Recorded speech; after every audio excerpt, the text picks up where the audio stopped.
दोस्तों, आज मैं एक ऐसी कहानी लेकर आया हूँ जिस कहानी में यह लोकोक्ति पूर्ण रूप से चरितार्थ होती है कि मन के हारे हार है, मन के जीते जीत। दोस्तों, प्राचीन काल में एक बोपदेव नाम का बालक था।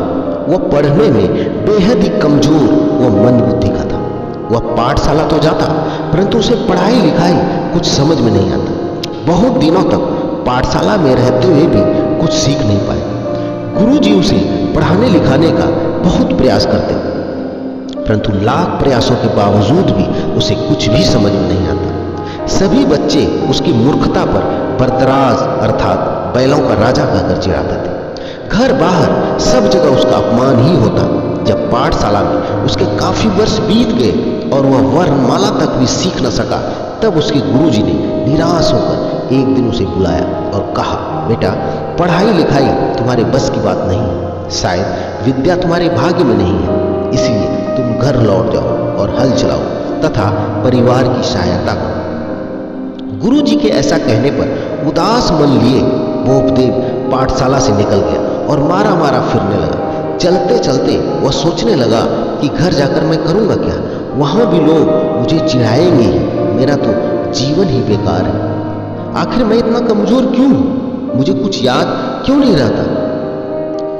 कुछ समय उपरांत उसे प्यास लग गई। प्यास बुझाने के लिए रास्ते में उसे एक कुआं दिखाई दिया।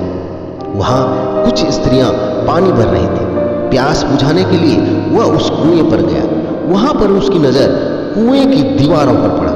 उसने देखा कि उस पर रस्सी खींचने की रगड़ से निशान बन गए हैं। उसने सोचा कि जब इतना कठोर पत्थर रस्सी की रगड़ से घिस सकता है, तो मेरा मोटा दिमाग पत्थर से भी कड़ा है क्या?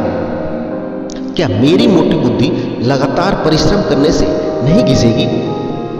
उसके बाद उसकी नजर कुएं के जगत के पत्थर पर पड़ा, जहां उसने देखा कि लगातार मिट्टी के घड़े के रखे जाने से पत्थर के बने कुएं की जगत पर गड्ढे पड़ गए हैं। वह सोचने लगा, मिट्टी के घड़े की बार बार रगड़ से जब पत्थर घिस सकता है, तो क्या मेरा मस्तिष्क पत्थर से भी कड़ा है क्या? क्या इस पर शिक्षा का प्रभाव नहीं पड़ेगा?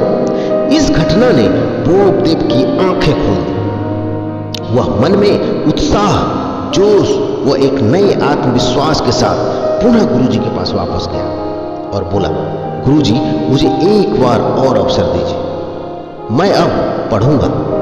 गुरुजी को भी उसमें एक नया आत्मविश्वास झलक रहा था, क्योंकि बोपदेव पूरी तरह से बदल चुका था। उसने अभ्यास करने की ठान ली। बोपदेव की शिक्षा एक नए सिरे से पुनः आरंभ हुई। लगन और मेहनत के कारण बोपदेव कम ही समय में बहुत कुछ सीखने लगा। कहा जाता है कि अभ्यास करते करते उन्होंने गीता के 700 श्लोकों को तूफानी तरीके से याद कर लिया था, और उसी प्रकार भागवत के 18,000 श्लोकों को भी।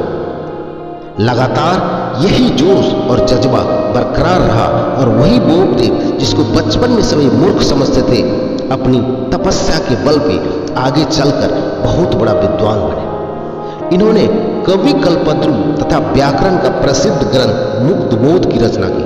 भागवत पर इन्होंने मुक्ताफल, हरिलीला, परमहंस प्रिया और मुकुट नामक 4 भाष्य ग्रंथों की स्वरच रचना की। दोस्तों, आपने एक दोहा तो सुनी हो, करत करत अभ्यास कर जड़मति होत सुजान, रसरी आवत जात है सिल पर परत निशान।